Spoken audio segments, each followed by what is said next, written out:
everybody? It's the Chord Room.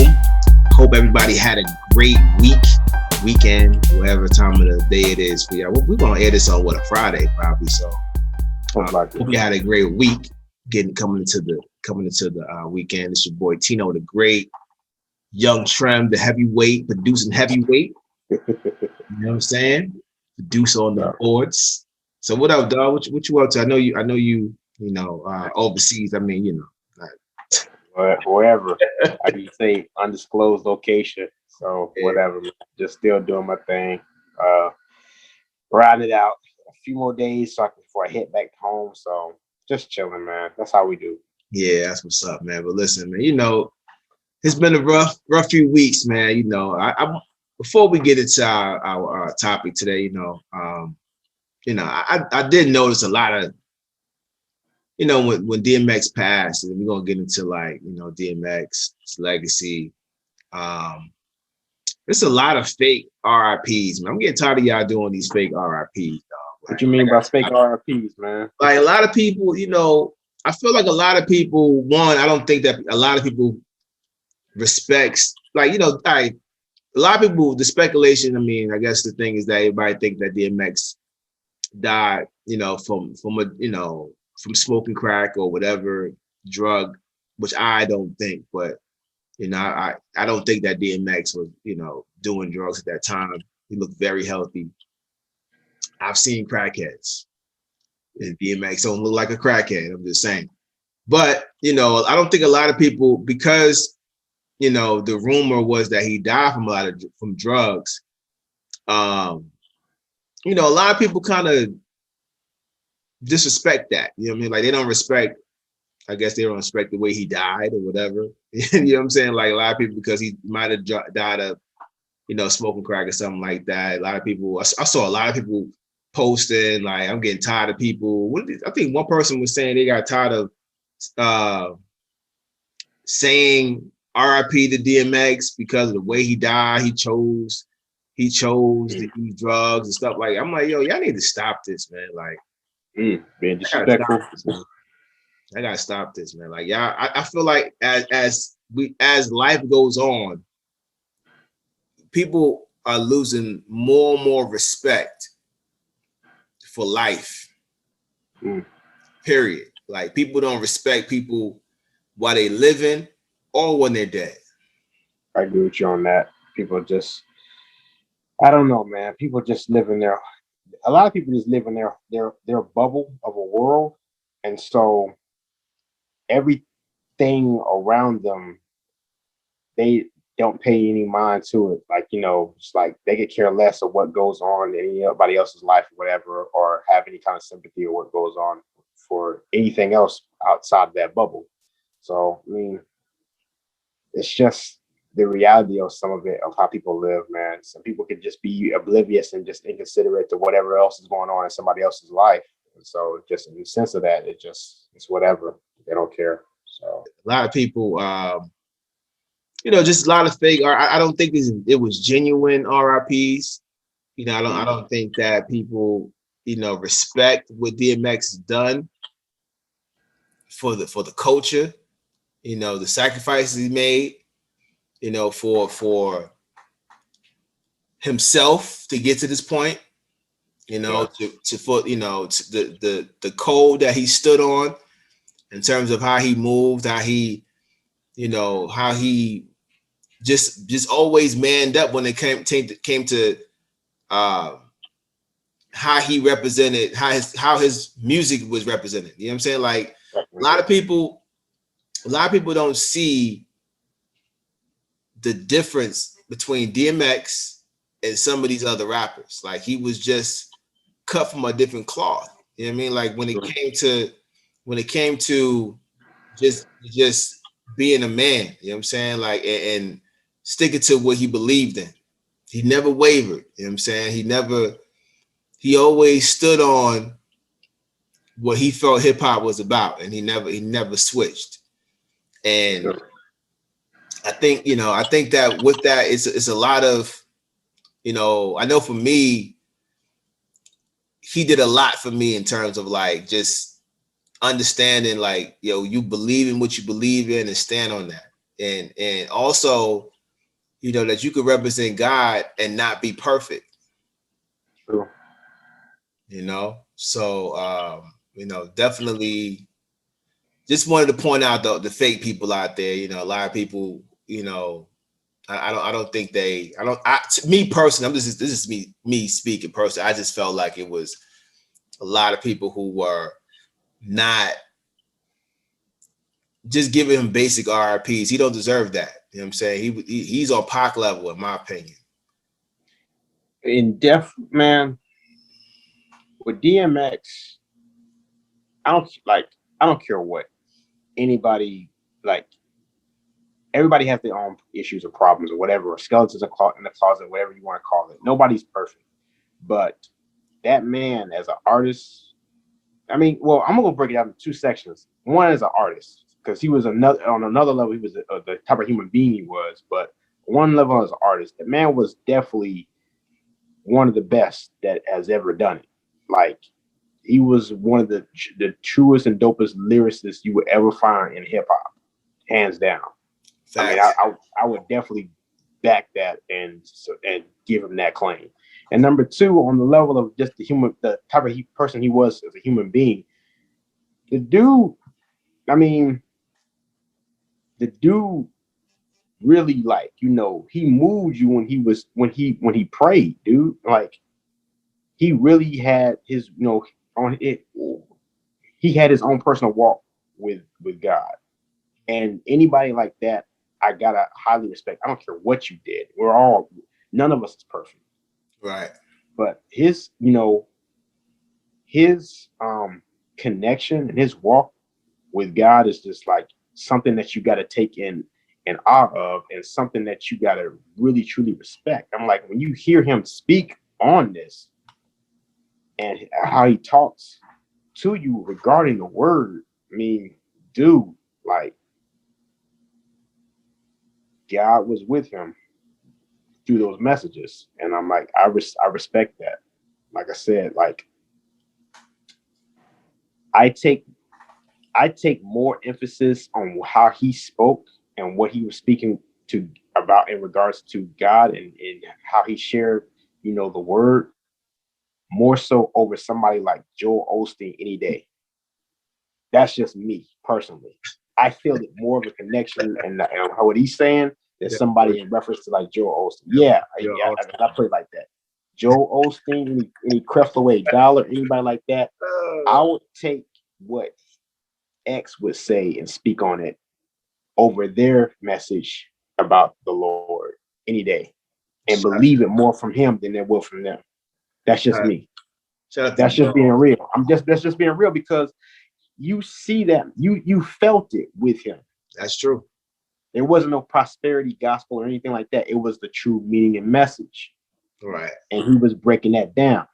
And, you know, you got to do nothing but respect that. I mean, that was real authentic.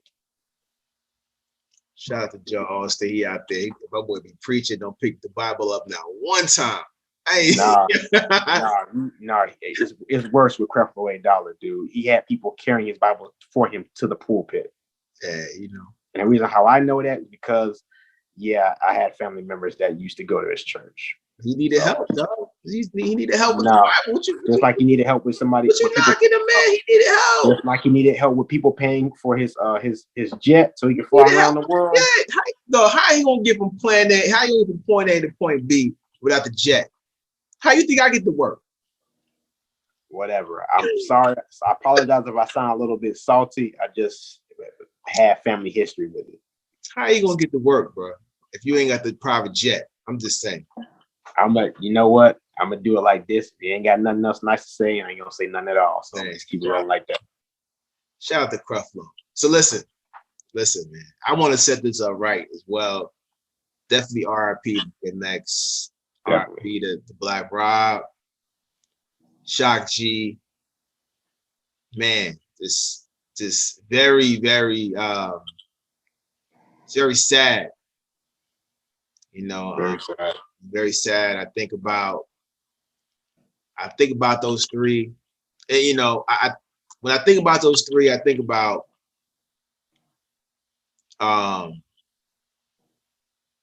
just very, very artistic.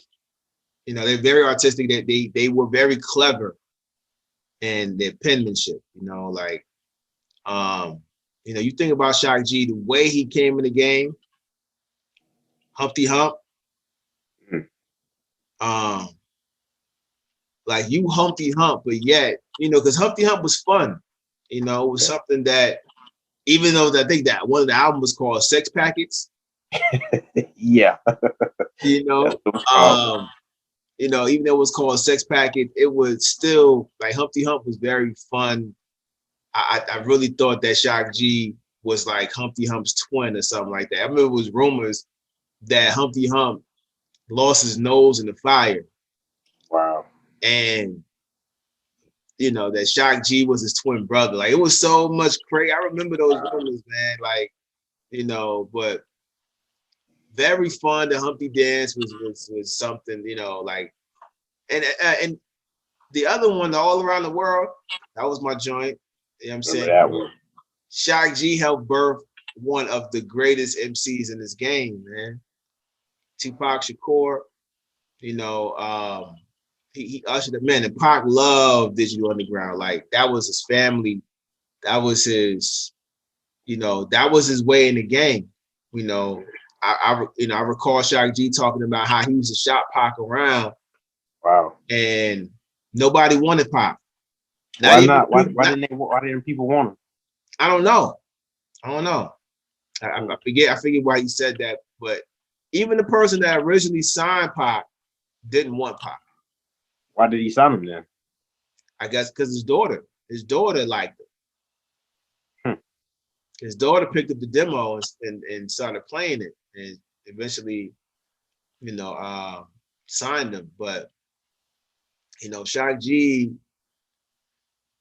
and definitely shout out to Oakland. You know, Shock G was very different, very passionate. You know, he was a great producer. You know, he was a visionary. Like, you know, like who thinks to themselves like, man, I'm gonna make a fictitious rapper. I'm call him Humpty Hump. I'm gonna throw some glasses on with the nose on it. You know, he made an alter ego. Like, I mean, there's nothing like Humpty Hump to this day. Nah, there isn't. And I remember I remember my brother had that album, man, when it came out. Like, shoot, remember when the video came out, man?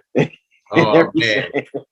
They was killing it, dude. There was that, like, even when you hear it to this day, I mean, that's when you know you got like a classic song, because you still hear the same energy and vibe of that song from back then all the way up to this current day. Like it's like there's a good number of songs like that, but that's one of them.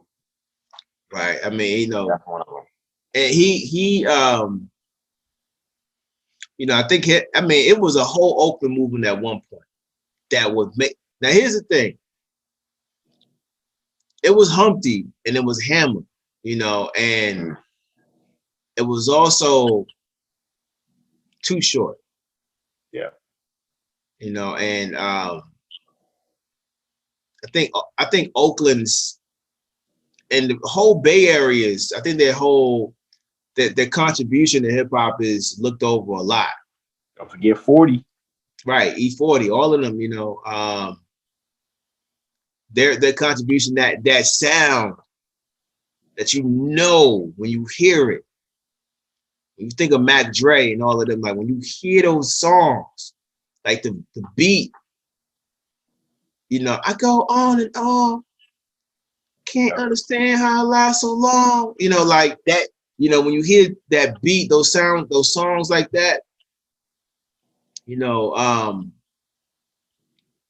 you get a feeling. You know that feeling when you get it, and it comes from Oakland. And I don't think a lot of people don't forget the language, like the language, like the you know, like you feel me comes from Oakland. That's an Oakland word. That's the Oakland term. You know what I'm saying? Like this for shizzle, like all of those. I think those. I want to say that comes from Oakland too, like all of those type of things. But just back to Too Short. I like I said, I think that I want to say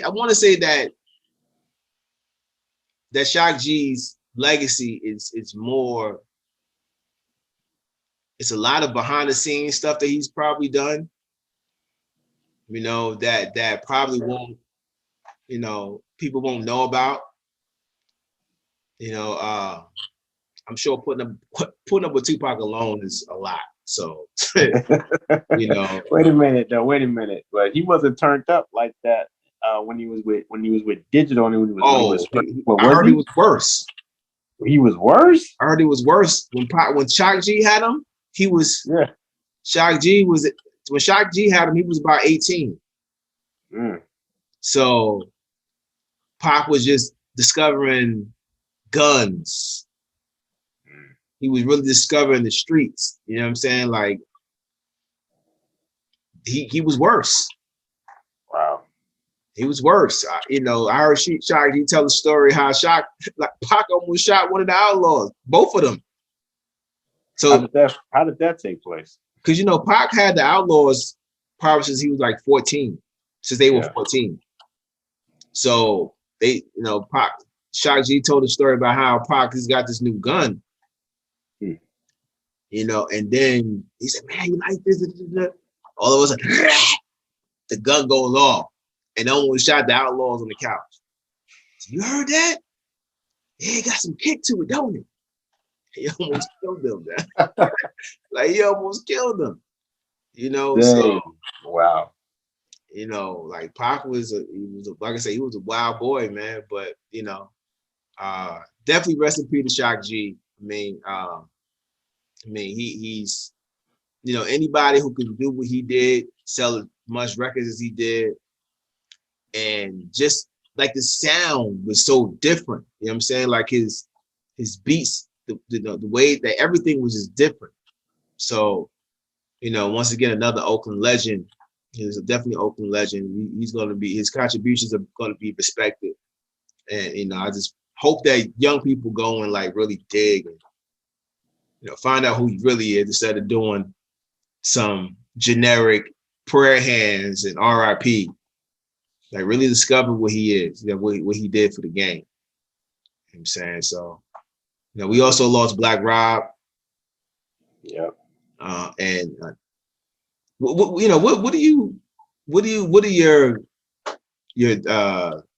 you know about Black Rob? Like, when you think of Black Rob, what is the first thing you think about? Whoa. I figured it was gonna be whoa.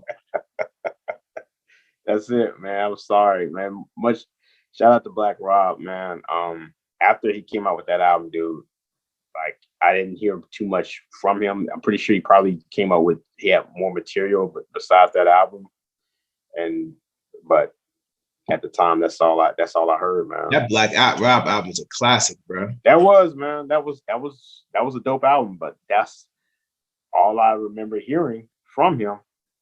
Was that, and then I didn't hear anything else. I was expecting it'd be more follow up like that, because like when Whoa hit, that was like everywhere, and then when that album came out, I listened to the album. Like the album was, like you said, that was a classic album. That was a dope album. So it was hitting back to back. But that's after that. That was all I remember hearing from him, and I didn't hear anything else from him about it. So I'm pretty sure he has more in his catalog besides that. Well, listen, the life story was dope. The Black Raw Report was dope. Really? Now I don't think I listened to the Streets Tested album, which he came out after he actually did an album on Duck Down. And I need to actually add that on there. And I listened to Genuine Article. I want to say that Genuine Article was an album that he did when he was locked up. From what I remember, but these albums, I know these albums are like all of them classics, man. But you got I Dare You was one of my joints. I Dare You. That boy. I remember that joint too. Joe Hooker. Yeah, that was That was off of the his first album too. Yeah. Yeah. I Dare You was on there. What other joint he had? You don't know me. Yeah, that like he had some joints on here, man. Like he had Me. No. right. Like I think that's another Joe Hooker. Joe Hooker was shout out to Joe Hooker. He was killing them with the hooks, man. But Black Rob, man, his pen game was superb. Like when you think about 24 Hours to Live, he was on Mace's joint. That's why I remember first hearing him was 24 Hours to Live. Man, no, I mean, for me, yeah, in New York, we heard. I mean, we get a lot of that stuff. But Black Rob was, on the mixtapes and stuff like that, heavy, and But I always liked Black Rob, man. He was.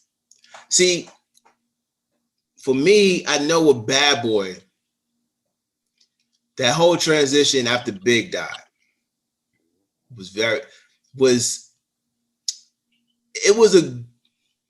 I think Bad Boy transitioned very well, considering that Big had the game. Like he had Bad Boy on his back. I think it did too, because I think it from that standpoint, it proved that they were able to produce another hip hop artist that wasn't like Big, but had the same ability to sell records, to make an impact in the game. And they did that with the MCs that followed after Big. They did it with Mace. They did it with Black Rob. I mean, even G-Dep, dude. Oh, G-Dep was nice. Yeah, G-Dep. Like they proved that they could still generate hot hip hop artists after Big. Because honestly, truth be told, after Big passed, anything I heard from Bad Boy on a hip hop level, I was looking for the next Big. I was looking for the next Big. Like I was like, at first I was like, when I first heard Mace, I'm like, okay, this ain't like they trying too hard to try to push somebody out there in the limelight. But no, Mace was his own artist. He was his own standalone artist, and that album came out with that was a banger. But Big was Big. Mace was around. He was around. He was around. And Black Rob was around. They were around. You're right. They were around. But I was like, me when I was young back at that time, I was thinking, you're coming out on Bad Boy, which is like one of the top biggest labels at that time, and you putting the name Bad Boy on your back, and you're saying that you're a hip hop artist. I'm thinking that you're coming gunning because you're following the footsteps of one of the most, profound lyrical greats of all time. So yeah, you need to be on point. See, but I think with Black Rob, he was already tested and approved. You see what I'm saying? Like everybody knew Black Rob was nice. You know what I mean? Like he was just, like a very great storyteller. Like superb, like just like I said, his penmanship is ridiculous, man. Just the way he painted a picture. And I think that with that, I don't want to call it pressure, because I just feel like Black Rob was ready. After once Big had passed. I mean, but it is kind of some pressure. And he still was able to sell records. And I remember, I think one song when they did Whoa, they did the remix. Have you ever heard the Whoa remix? Refresh my memory about it. I think so, but refresh my memory about it. I ain't gonna say Whoa like remix is like 6 minutes long. Wow. It got the Brat on it, Beanie Siegel's on it. Like you name. I want to say yeah, but I don't know. I gotta see. That was a dope. I used to like that remix, man. It was long though, but But I like I said, Black Rob was able to sell records, and I'm not saying like you can't fill big shoes. He didn't try to. And I think that's what I loved about him. He didn't try to. He was Black Rob. That's what I loved about like all those artists that I mentioned too, because they were not trying to fill big shoes. They were just being their own. But I was putting them automatically in that category, trying to fill big shoes.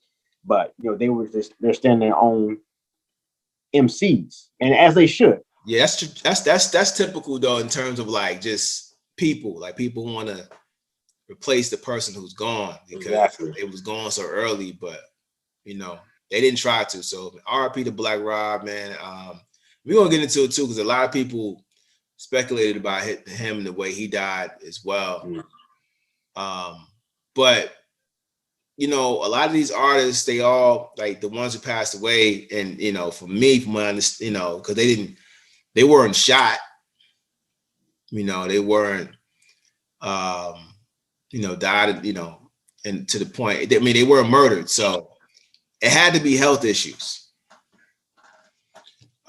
Some people say DMX, the rumor was, so a lot of people were saying how DMX died, from smoking crack. Everybody knows he has a past of using cocaine. And they were saying that, Irv Gotti had came out and said that he died he was told that he died from smoking crack with fentanyl in it. Excuse me. And obviously, that's a deadly combination. And really, they don't make any sense because, from what I'm told, fentanyl is an upper, and then crack is a downer. If I think that's the other way around. I'm not sure. Wow. Either way, one is an upper, one is a downer. So that they don't mix. So but a lot of people was like, yo, like one, DMX didn't look, which like I was saying earlier, like he doesn't look like a crackhead. When you see him on the last Drink Champs, he didn't look like a crackhead. He looked good. That was the best I've ever seen him look. The last video I remember seeing him, so he recorded a last video where he was just speaking on the word, and he looked good in that video too. Like he looked well. Right. Now he was like he fooled me, but he looked in good health at the time. He could have relapsed. He could have. It's possible. I mean, like I said, none of us are perfect, so I don't know. A lot of people ain't buying it though. Honestly, they're not buying it. Some people saying, the fact that DMX was about to go back to Def Jam, he just signed a deal with Def Jam again. I don't know why he would do that, but he did. That's weird. I don't know. But but everybody speculating how that could have been, you know how it is. A lot of conspiracy theories about Illuminati and all of that stuff. So, a lot of people say that was the death of him. Some people believe the fact that he was, might have relapsed and started smoking crack again and stuff like that. But I say all that to say there's the trend in these three people dying is health. And you got artists like Big Pun, and that he died of a heart attack, from what I remember, and you got people like Juice WRLD who pretty much swallowed drugs for what they say. Then you got artists like the ODB. Yeah. RIP to all of them, by the way. And my thing is, like, Styles P's made it cool to talk about like body, like taking care of your body, like being, he juices and he He tells you how, whatever you eat can affect, you emotionally, physically, like a lot of stuff that you take in, so for somebody from the group like the Locks to be able to talk about that type of thing is pretty cool for me. I like that. That's dope. I like that too. I like that's helping to deliver the message of taking care of yourself to like different audiences that normally wouldn't hear it in like on other audiences. But if somebody from that audience who they can relate to brings that message to them, I mean it works good for them to get the whole idea of making sure you're taking care of yourself. You know what I don't like? What's up? I don't like when, so a lot of these rappers know better.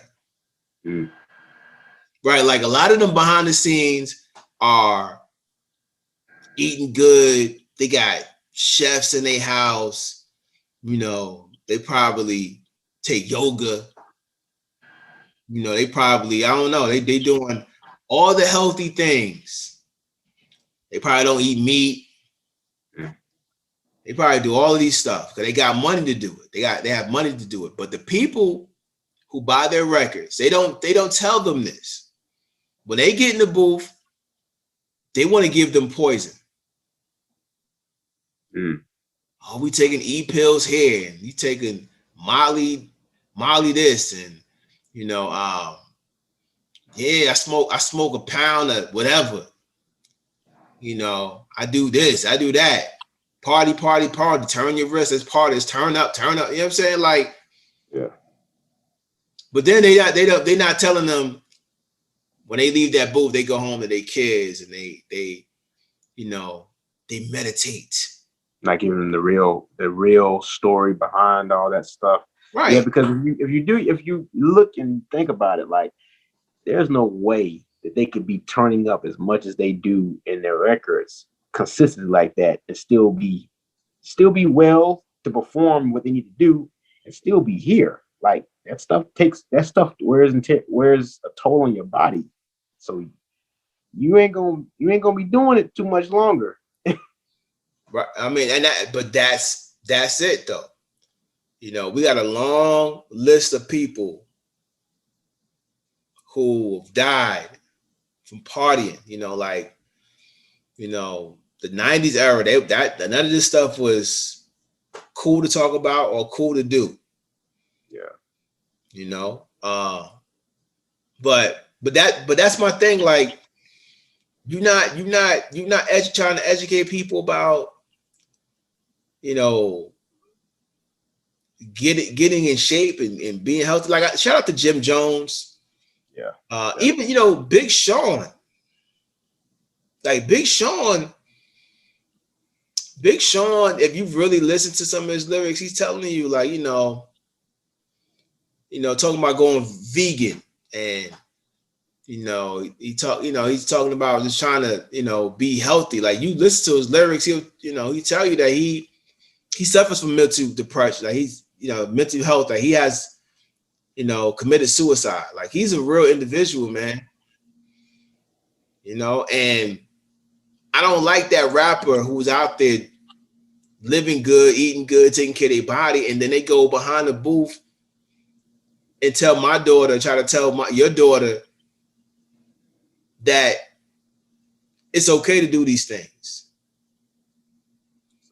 They're trying to sell a record, man. And they know unfortunately, they know that type of stuff sells and they give into it. But here's the thing. You could probably sell records doing the opposite. Yeah. Yeah. I'm starting to like not really believe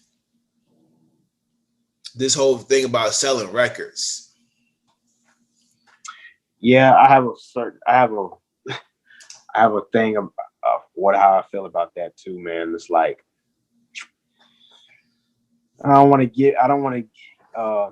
dig into my personal beliefs or concepts of what I think regarding that. But yeah, I don't fully believe in the whole idea of selling record of it just in an attempt to sell records either. I think there's more. I think it's deeper than that. And I think there's something else going on at play with it. That's just my belief. I'm sure it is. I'm sure it is. But I feel like I need people to understand that there's a difference between real life and entertainment. Big difference. You know, it's a big difference in that. And I need y'all to understand. I need y'all to understand that because somebody says it in a rap song doesn't make it to be true. Just like anybody who is in a movie, they jump off the building, jumps off a building. That doesn't mean they really jumped off the building. It's the same. It's the same type of concept, but you got people that's not being able to relate the two, man. Unfortunately, it's like if you look at it, the grand scheme of everything, what are people?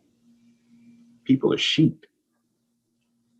So they're gonna do what one person that they identify as a follower or leader of it they're gonna do what they do or they say do. So unfortunately, that's the reality of it. It's just you gotta pray that that you have some clarity and think for yourself, and that you're not being led in a group as other people are. And you got to watch out for your loved ones to make sure that they are able to distinguish the difference between the two of being like a leader or a follower. Right. I mean, I know with Black Rob, Shock G, DMX, there's a lot of life lessons. A lot of life lessons in these three individuals that you can learn.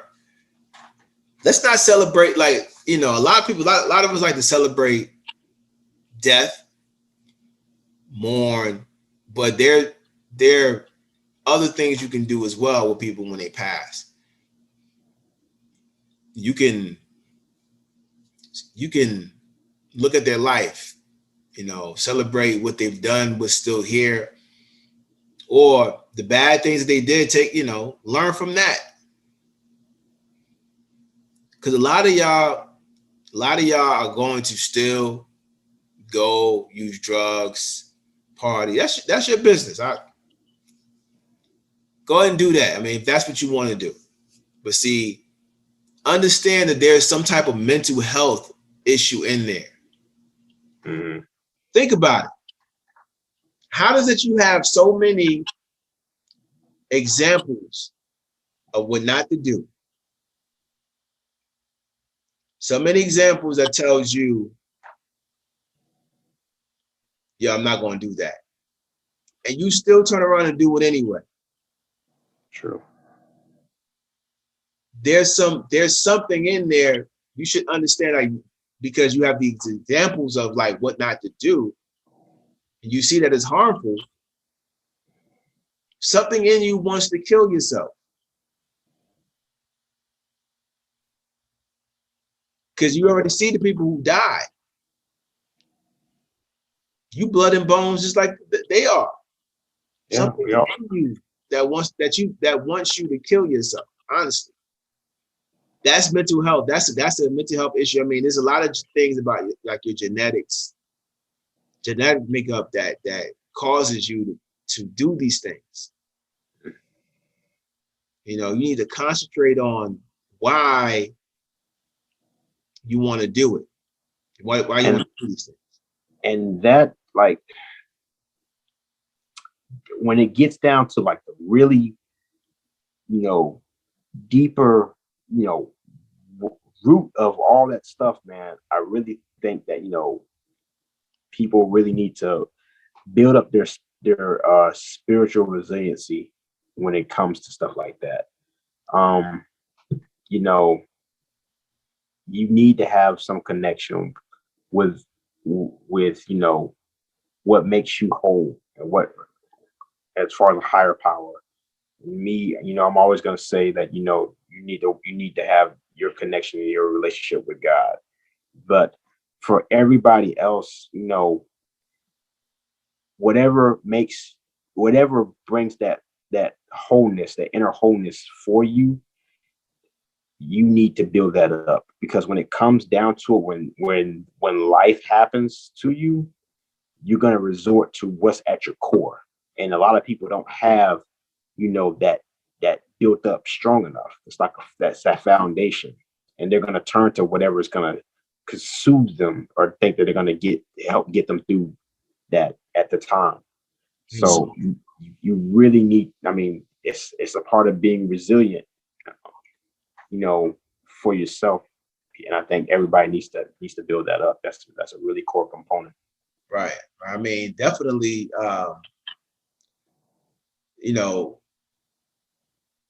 it's, one thing that I don't like is excuses.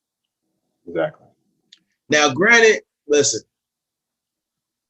I get it. Like a lot of times we just don't know what to do. Sometimes we go to like, self-medicating. And I understand also that a lot of people who are going through things, because COVID is destroyed a lot of lives. And I'm not just talking about like catching COVID, but just the COVID conditions. Yeah. Being that you're trying to escape from COVID, now you're in the house. Now you're in the house with your demons and they haunting you. You can't, you got to find things to keep your mind occupied, but try to find, like, I feel like, in this climate, just try to really find out like what's going on with you. Why am I, doing these things? There's a lot of, because a lot of times the excuse is going to be, well, I can't, I don't know. I don't know, what to do, or, how to find out what's wrong with me. I don't have the resources.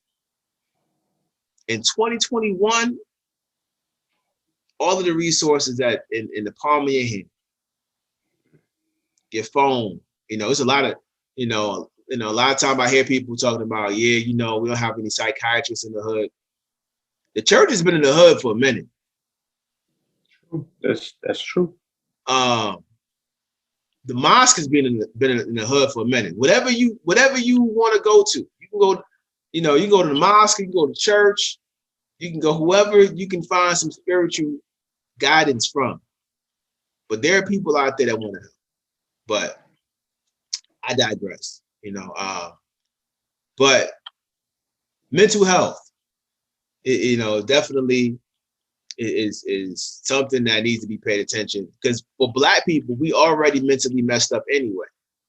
Yeah, we have like all the way G. We already messed up. We got a history that we are dealing with every day, and right. This that's generations upon generations of stuff that we trying to cope with, and so there's pressure every day dealing with that. And you don't know who you are. Like as a Black man, as a Black person, a lot of us don't know who we are. We don't know our history. We don't know. We know half our history because our history has been shredded, decoded, masked, shredded again, and it's like they don't want us to know our history. So that in itself can make a person want to harm themselves, but they don't know who they are. Exactly. No identity. Right. Identity, like if you don't know who you are, it's like all you're going to think about is what the circumstances that you're in. That's who you're going to think you are. Yeah. You know what I'm saying? So, but definitely try to, and whoever's listening to this, I'm hoping somebody is listening to this that, just going through stuff, during these times. And I'm like, man, like just try to find a goal, better yourself, in a, I heard somebody say something about a caterpillar. Like a caterpillar probably wanted to commit suicide because he probably figured out, looked in the mirror and saw how ugly he was. Then he became a butterfly. You know, like you can become something greater. You know, don't let the caterpillar stage be the end all be all. Exactly. You know, you have a chance to be a butterfly as long as you're breathing. You know, you have an opportunity to do that. So just keep on pushing. I know we do. Exactly. We're pushing every day. Every single day. Every day is a grind. Every day. Right. Gotta keep pushing it, man. Every day's a hustle. Right, exactly. And like I said, you can listen. A lot of these rappers, man, you know, you gotta look at the best thing about. I'm gonna tell you what the best thing I love about rap. What's And that? by the way, a lot of these, not just not rap, it's R&B, it's pop. All of these people mentally are struggling. So I don't want to point out hip hop because we talk about hip hop a lot, but you know, a lot of these R&B, pop, all country, whatever these artists are all struggling with health issues, Yep. mental issues, you know, and they're not getting any help. Exactly. You know, so anybody, just seek for help. But the one thing I love about hip hop is the stories of the people.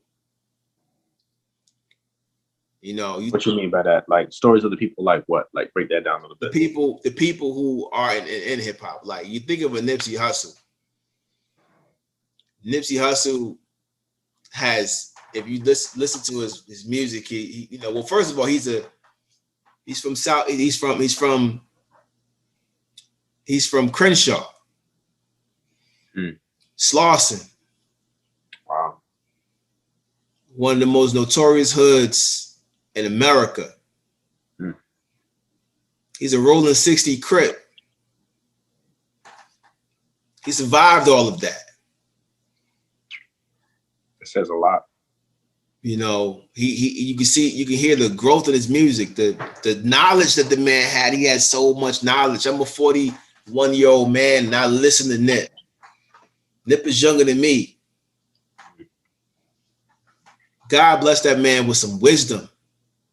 To be what you with those labels, those things that I said, those things that I just said. He had more knowledge than any 40, 50, 60, 70-year-old man. Speaks volumes, man. That says a lot about individuals like that who have wisdom well beyond their years, and you have older people listening to them. I mean, it says a lot. That's the type of impact that those people have. It speaks volumes. So, you know, that's definitely something to, you know, that's very commendable. And here's the thing: I'm not talking about music.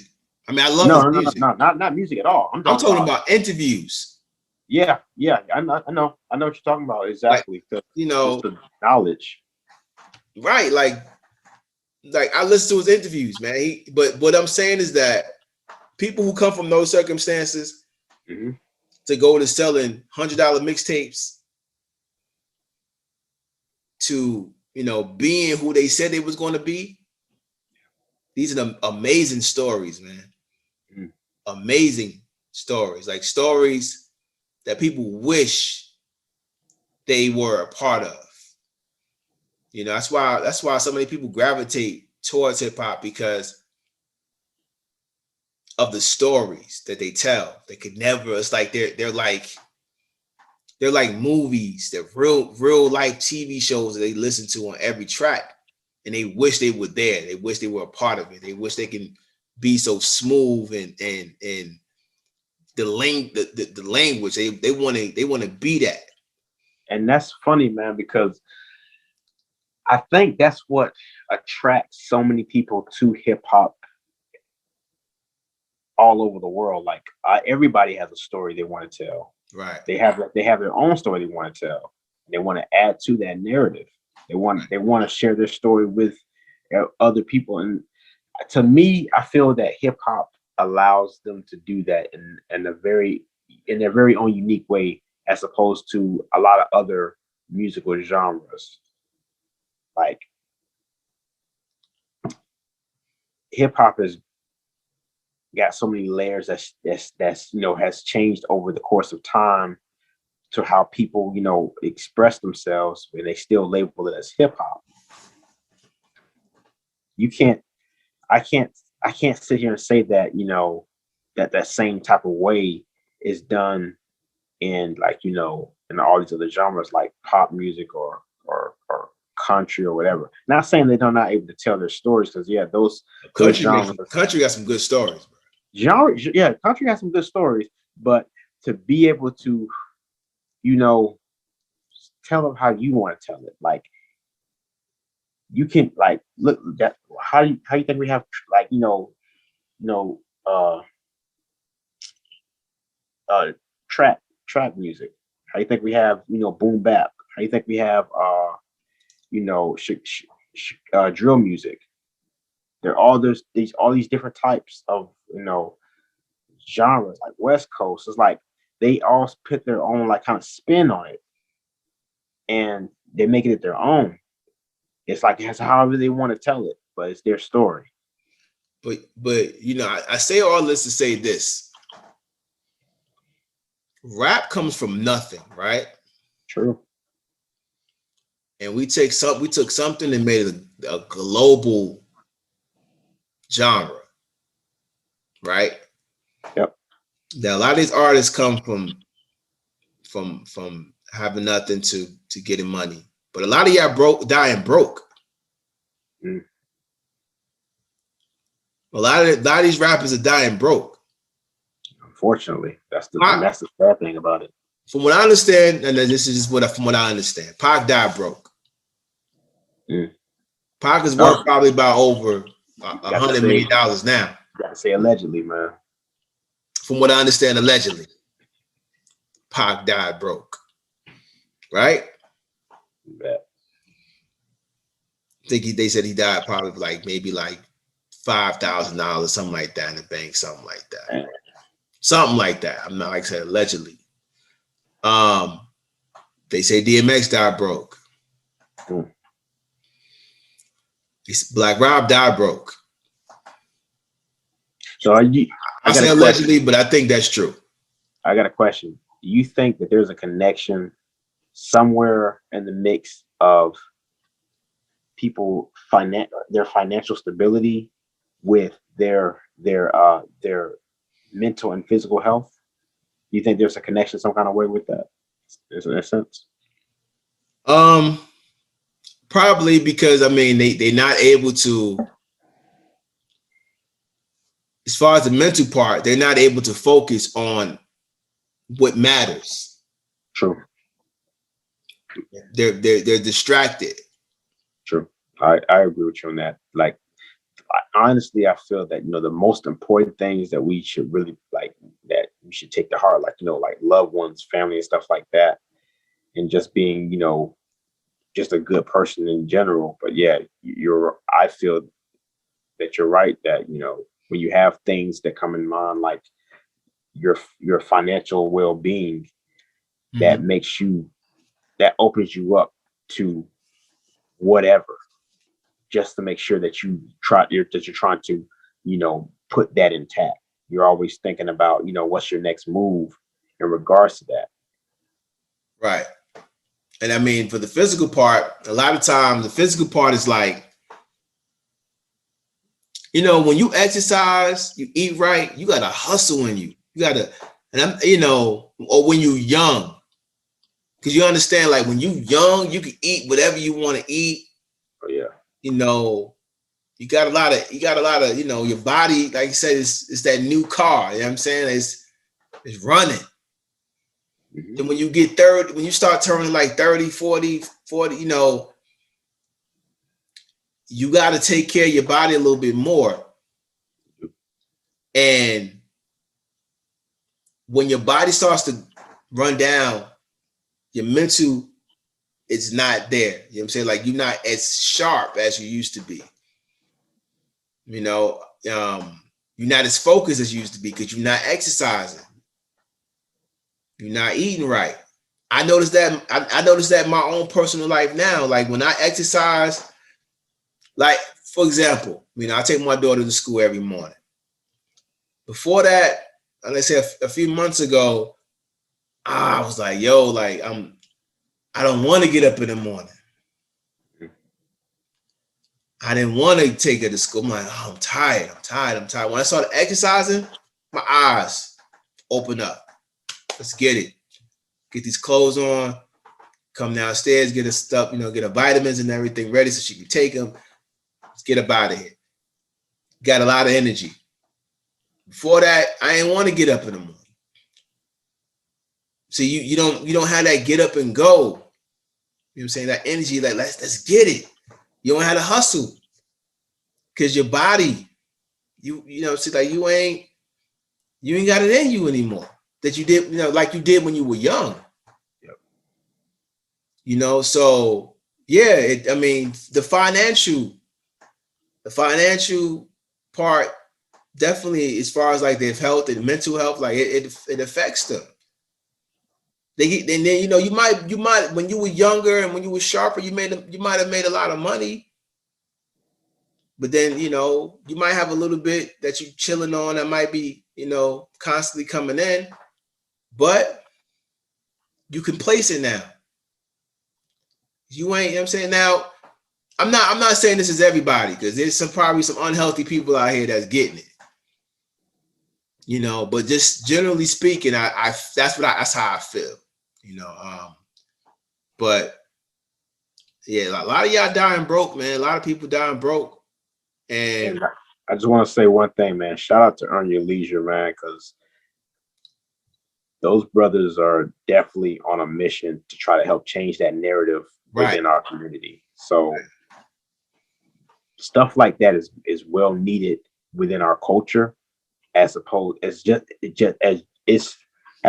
to us pushing the narrative years and years of pushing the type of person that a person had to be to just be successful and try to make it out of circumstances that they were thrust in. They're helping to change that narrative by what they're doing. And they hustle, man. Yeah, they are. They every day, they made a podcast and they had a mission. Yeah. To help Black people. Exactly. So it's important, man. Like, there's no way, allegedly, that DMX should have died broke. Why? How? Exactly. Hold on. Let me do this because I want to look up how many records DMX has sold. Before now.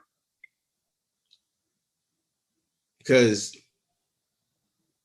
there's no way that DMX should have died broke.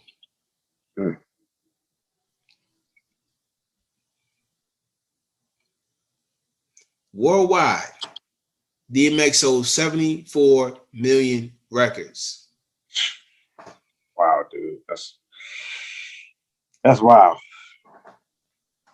That's wild. Worldwide, 74 million records. Dang. That's wild. That means like just that alone,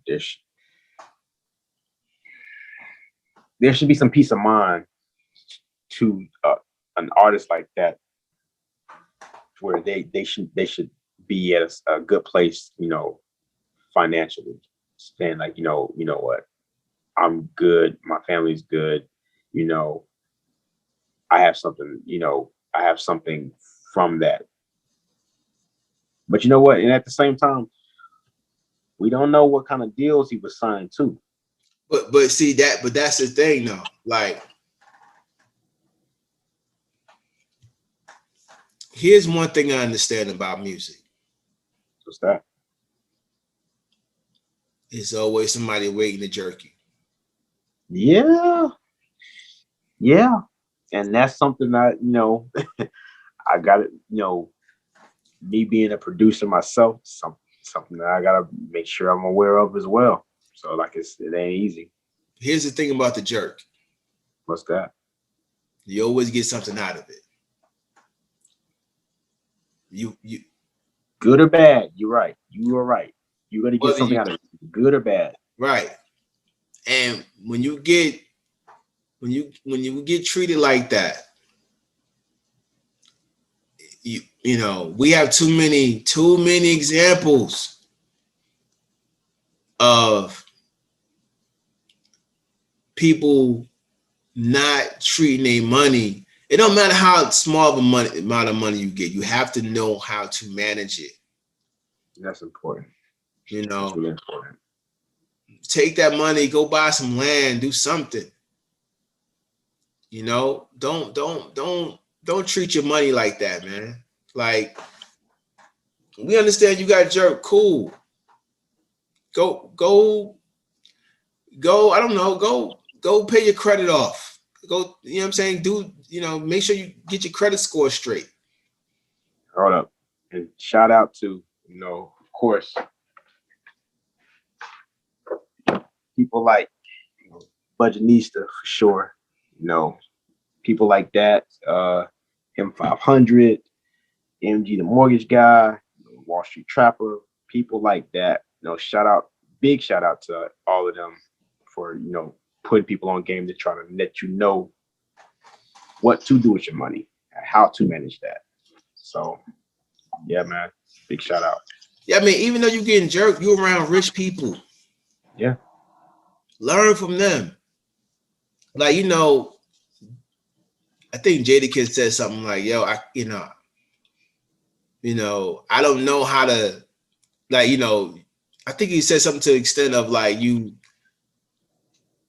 the object of the game is to make money, but also how to keep it. Definitely. Like that's the game. Like, you got to know how to keep money. You do. I mean, listen, man. Look at you. Come on, let's look at your grandparents. Yeah. My great grandmother used to have a big jar, but nothing but pennies and quarters and dimes, nickels in. My granddad did too, man. Just like my granddad did too. Like, it's funny. Like, our grandparents, I think, they were with the exposure to education or whatever they had about it. They made some kind of sense to where, like, they were able to maintain their way of life. Right. A good number of them. So. But yeah, definitely. They got some documentation. Oh yeah. I mean, I don't know, bro. Like, it's no way that Black Rob. Now, granted, they say that Black Rob's net worth was $2.3 million. Really? Now, this is what they say. People are saying. Like the how you look up the net worth and everything. I don't know. I think they be lying sometimes. I don't know. But the thing about it is that, they say Black Rob died broke. And once again, I understand. Hey, allegedly he got jerked. He had a bad deal. Allegedly, a lot of people had bad deals. Nas had a bad deal. His first deal was bad. But like I said, when you get jerked, you get a lot of. There's still some room to make some money. You still have a brand name. You still can get out here and hustle. But what I'm saying is that don't die broke. Like, and I'm talking about real life. Like,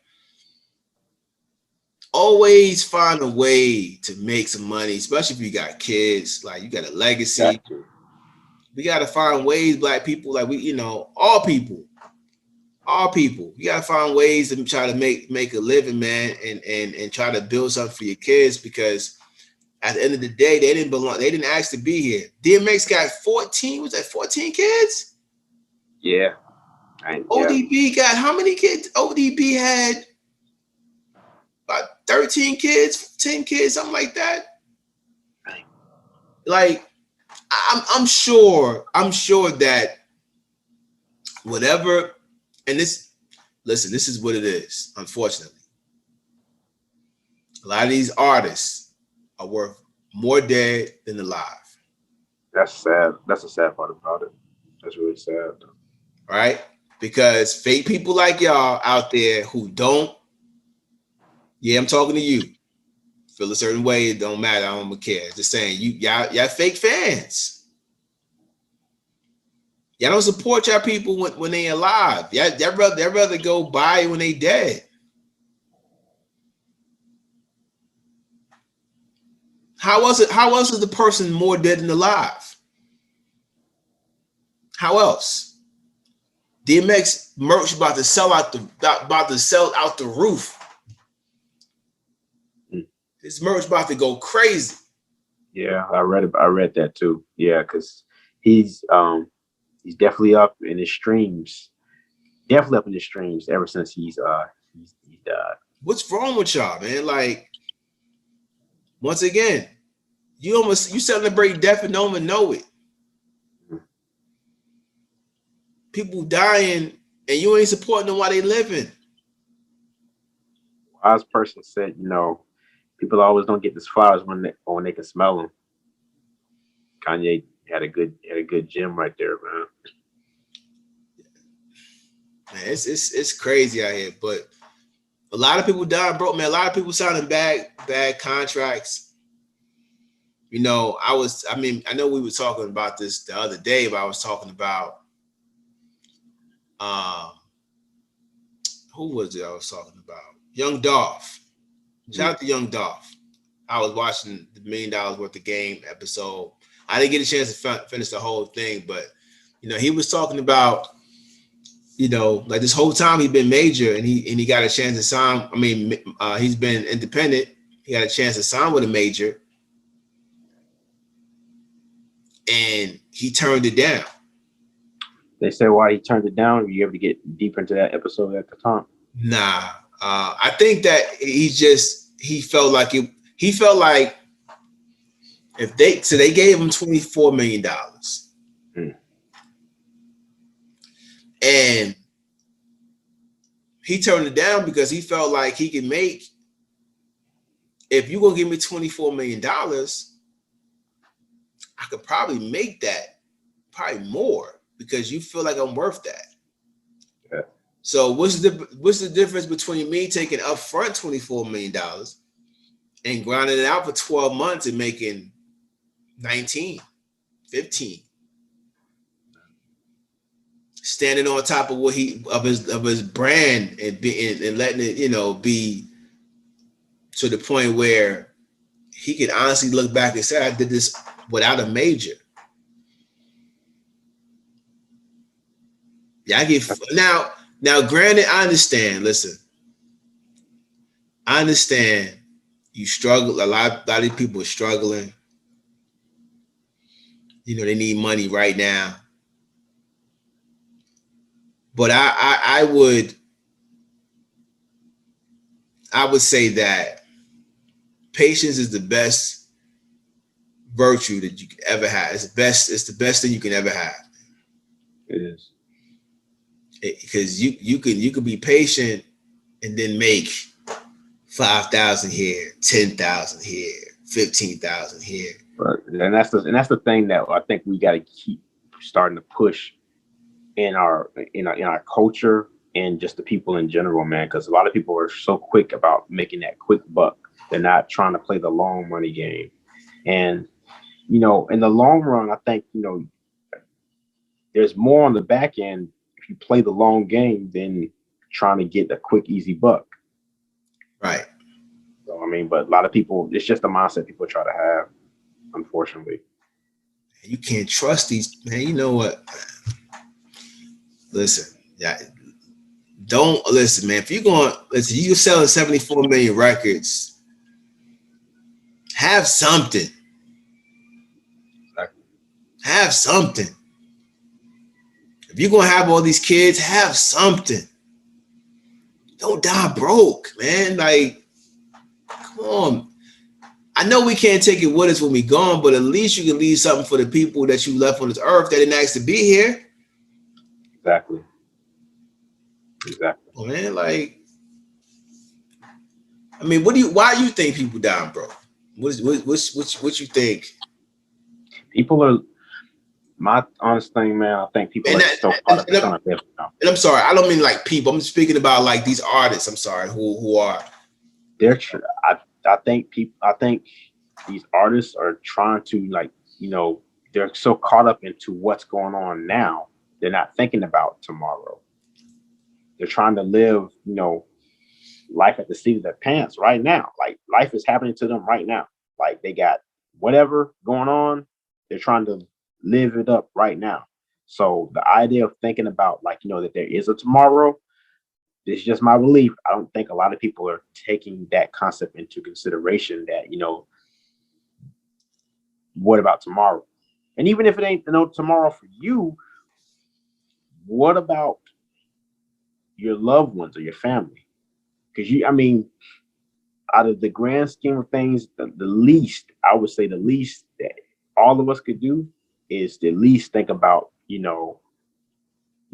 our kids, our family members, who, who we look after, or who's on our mind when we think about, like, you want to make sure you're taking care of them.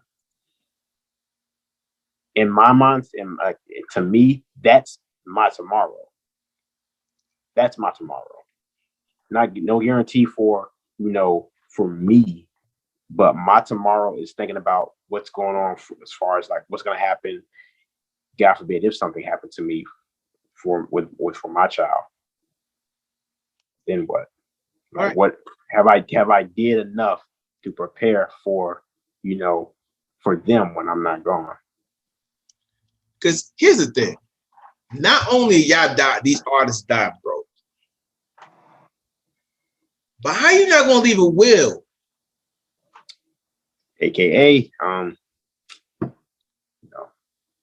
it's gonna hurt me to say this, but that's the issue that's going on with Prince and his estate. But honestly, that's probably worse, being rich. Yeah. And not leaving a will. It is worse. Because at least when you ain't got a will and you broke, you like, all right, well, shoot, you ain't got nothing to break up anyway. Now you got all this money, and now we got to figure out what to do with it. Like, how do you not leave a will? Like, come on, like, come on, man. Like, listen, we gotta grow up. You gotta do better, man. Like, we gotta grow up. You gotta do better. And I think in our culture, that message is being promoted. But as far as like with artists, like, I don't know if that's definitely something that needs to be pushed out a lot more. Speaking about, like, making sure that you have a will, making sure that you're setting up something for your kids or your family. God forbid, if in the event that something happens to you, you did all this, and you just owe your family that. At least you do all this work to get whatever going for them. And say you put something aside, set up for them. The least you could do is just make sure that there's something in place to where you want it to be carried out a certain kind of way. Right, like at least plan. Like, listen, I know a couple of my family members who plan their whole funeral, top to bottom, what flowers, what they wanted, who they wanted to speak, all of that.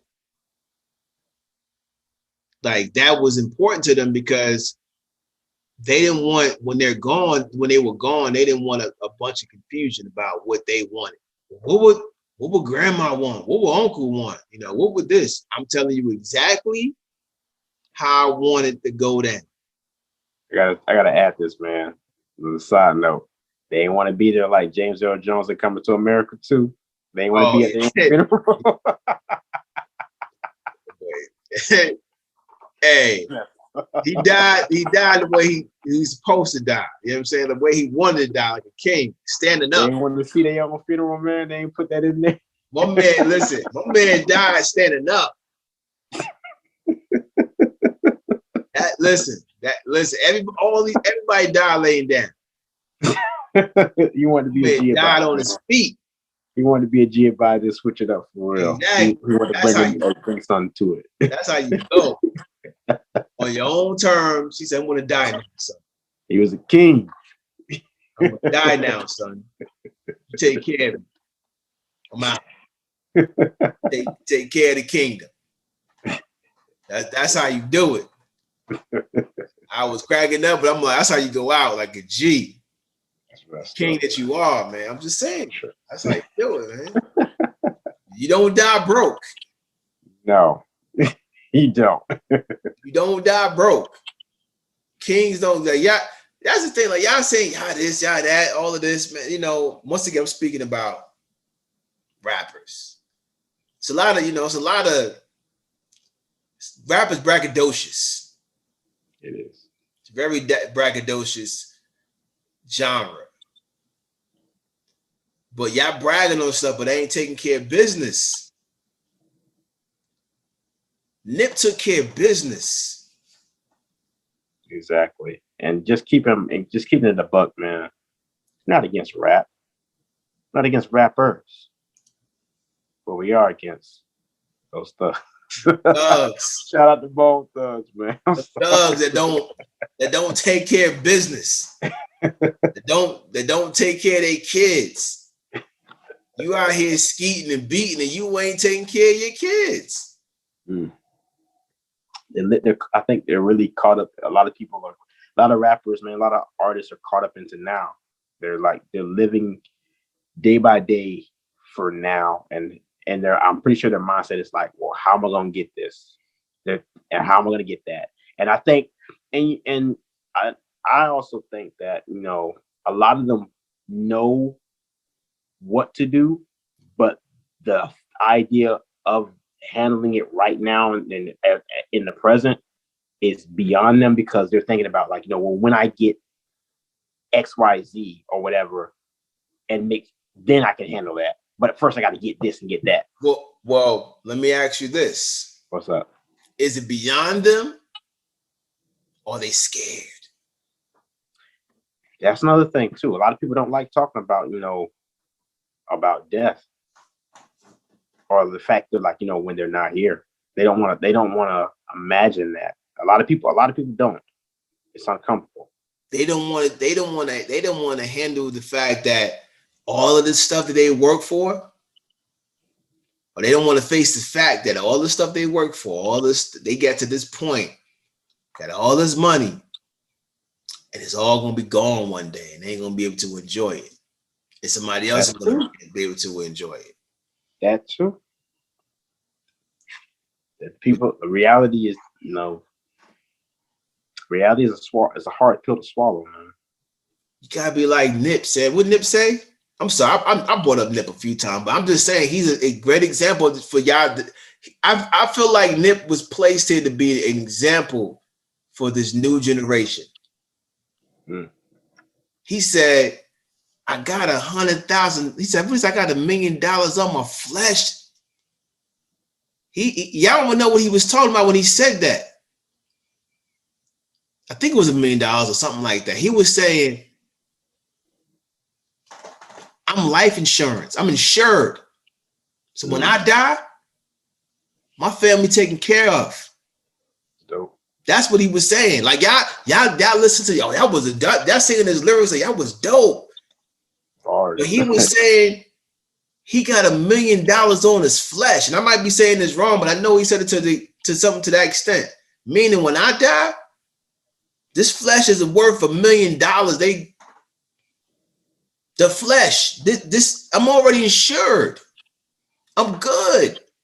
Not to mention all the other stuff, cryptocurrency. I got the Crenshaw t-shirts is ringing off. I got some $50 t-shirts. Go ring it off. He doing it still. Streams bring it off. You know why? Because Nip owned every last one of his songs. Remember, he only put out one major album. What about all the other street albums he put out? They bring it off because he's gone and everybody's streaming it. He owned all them songs. That's how you're supposed to do it. That's dope. Nip is he's an example for most rappers. That's how you do it. $100 mixtape. That's how you do it. Come on, do business. People don't die broke. Like, come on, man. It makes me upset. Dude, we can only thing we can do, man, is just like, speak our narrative and, give our point of view on it. It's up to now to where, like, whoever listens to take, the next step and, and proceed with some kind of action. So it's something we can do. It's crazy, man. But, like, listen, if y'all want to die broke, if y'all want to invest, look, give me $100,000. Me and Trim gonna be rich. Our family's gonna be set. Because we're gonna take chances and we're gonna do what we gotta do. You understand what I'm saying? Like, come on. It's not, don't do that. Don't listen, y'all. A lot of y'all, and I'm gonna end it like this. A lot of y'all banking on tomorrow, man. A lot of y'all saying, oh, I take care of that tomorrow. I'm gonna take care of that tomorrow. A lot of these rappers ain't here no more, dog. No. Big L ain't here no more. Big Pun ain't here no more. You think they of course they thought they was gonna have a tomorrow. Freaky Ty ain't here no more. Big ain't here no more. Of course they thought they was gonna have a tomorrow. I guarantee that day they said, yo, I'll see y'all tomorrow. Now, I'll see you next week. It ain't come. And I listen, I probably look back at this and talk to myself about that when I look at this. Because a lot of us are guilty of that. So I leave it at that. Now, but with that being said, though, there's a lot of young rappers. Oh yeah, there is, man. In the game, right? Definitely is. Now, some of y'all young rappers is taking major deals, which I don't understand why y'all still signing major deals. Just my opinion. I don't know. There's so much independent money out here, it's ridiculous. And ways to do it. But I'm talking about the little rappers, the ones that, that your mom had to co-sign the contract. Mm. The little Bow Wows, the little Romeos of the world. the ones of today that's running the world. Yeah, the littles.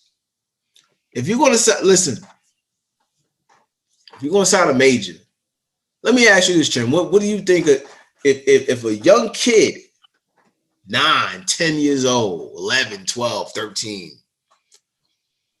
is gonna sign a contract with a major? What should be in that contract? What do you think should be in that contract? Also, how that money is going to be broken down, at least. Okay.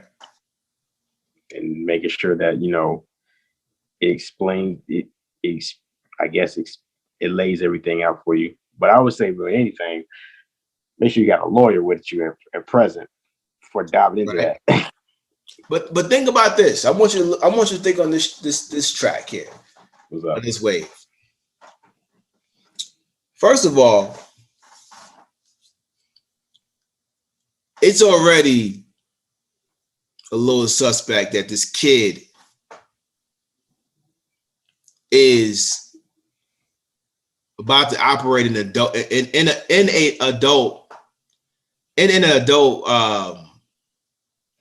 arena, right? Like he's about to be, he or she is about to be in an adult arena, meaning that he's going to be, she's going to be, he or she's going to be around a lot of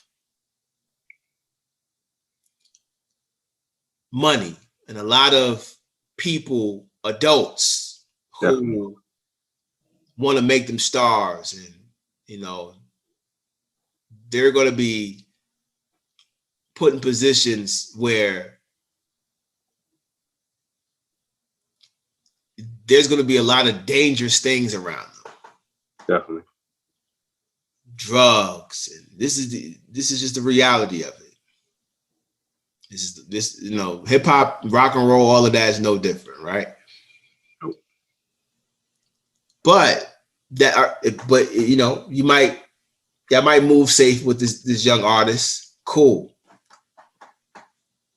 But artists like Michael Jackson, who didn't get the chance to go to school, didn't get a chance to be a kid. Yeah. You got to set them up right. You do. Like, you do. Like you as a parent should be like, all right, listen. One, I don't think my kid needs all this money. True. That's true. So let's take some of this money, maybe chop it and take 25% of it or something like that, and put this up, or I don't know. Try to put it into something to where he or she doesn't touch it. Right. So, you can put it in the contract that, this X amount of money is put into an account, and when they turn 18, 19, they can go to college with it or whatever. Because a lot of you parents out there pimping your kids, man. Yeah, I believe that's happening a lot too. I mean, I think that for some parents, their kids are their tickets out of whatever situations they're in. Like that goes on a wide spectrum where you got parents doing it for kids for like their music or sports, whatever, using their kids as a means to try to live their dreams that they had. Right. Like right now with some little kids, he's dreaming to be a rapper. I'm gonna be better than Jay-Z. He's sitting there penning. He writing his rap right now. Excuse me. But he also doesn't know that it's some independent artists out there or some label out there looking at them like, man, he has great talent or she has great talent. We can put him on the stage. We can do this with him. We can do that with him. We can make a whole lot of money. They don't know some label out there trying to take their art and exploit it. Oh yeah. And steal from them. All day. So understand, young person, young man, young woman, that you need to understand that you have a future. That you have a now, but you also have a future. One day you're gonna be popping. Another day you ain't gonna be popping. True. You can't pop forever. You're not. So you always need something to fall back on. Save your money. Don't spend it on Jordans. If you're gonna buy Jordans, buy Jordan stock. Buy Nike stock. Exactly. Don't try to be like these other rappers. Because guess what? In a few years, they ain't gonna be popping. And they ain't gonna have, they're not gonna have, a lot of them ain't gonna have as much money as you think they have. Another thing to add, man, gotta make sure they know the East Side High, alma mater. Gotta know it. Just saying, like you gotta be on top of your game, man. Make sure you learn. Make sure you find out how to read contracts, verbiage. But don't let these people. Don't even trust your parents. Nope. There's a lot of cautionary tales out there in regards to that. How that went too. Don't. Yeah. Make sure go to college. Have some money. Matter of fact, don't even have no money. Put in a contract that this record label pays for your college for 4 years. Even if they don't, I'll say it too. College ain't for everybody. It ain't. Some people, it ain't. But the thing is, learning should be like a everyday goal for everybody. You ain't got to go to college. I went to college. I'm a college graduate, but college ain't for everybody. But that doesn't mean that you don't have the ability to learn as much as you can on your own, whatever it is that you need to learn. Just dedicate yourself to being just like a student of life. But here's the thing. Continuous learner. Here's the thing, though. If the label paying for it, go.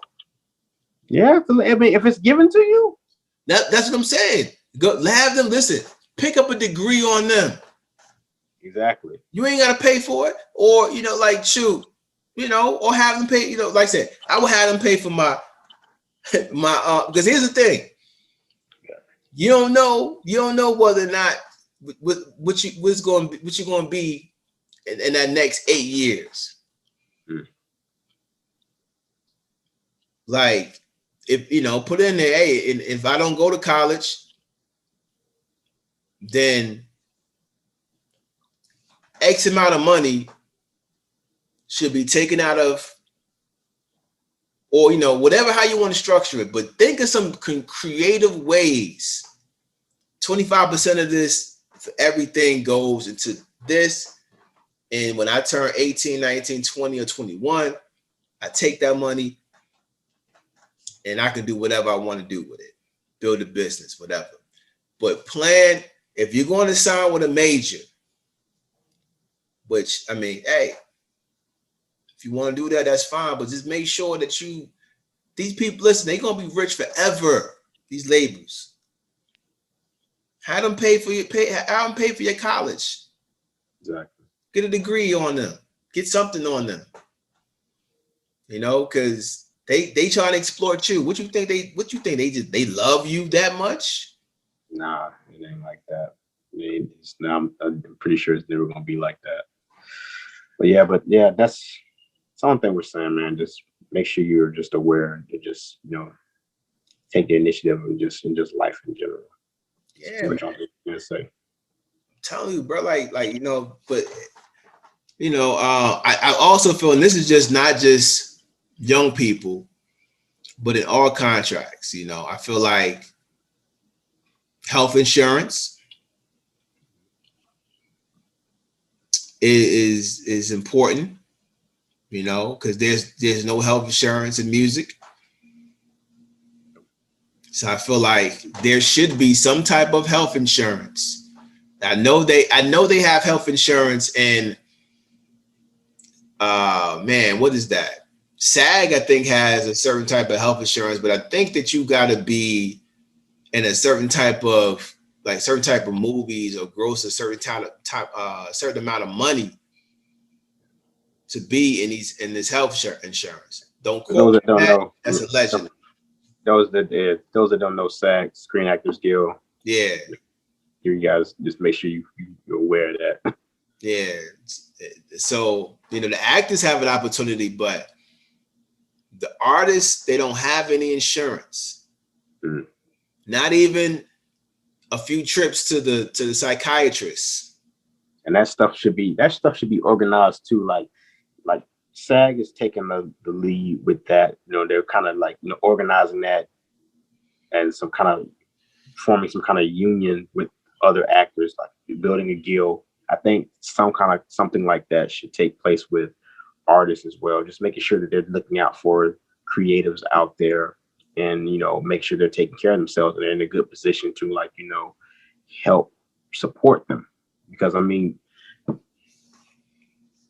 being creative, like, cause I'm a creative myself, being a creative is, it's, you know, you get so wrapped up in just creating and just, you know, just living through your art and trying to share it out to the world that you forget about life in general and forget about the necessary things that, you know, that you should take care of or should take notice of. And so things like that, like putting a guild together or organizing, you know, art creatives in a comment for, like, you know, to make sure that they're taken care of.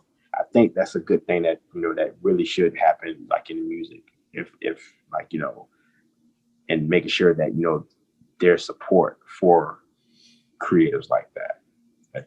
I think that would be really good. If it's not one that's already in the process of being started or one out there already that I'm not aware of, but that's definitely something that's a positive. I think that should happen. Yeah, I mean, you know, like I said, it's not right. And I get it. Listen, I get it. You know, they make a lot of money, some of them, and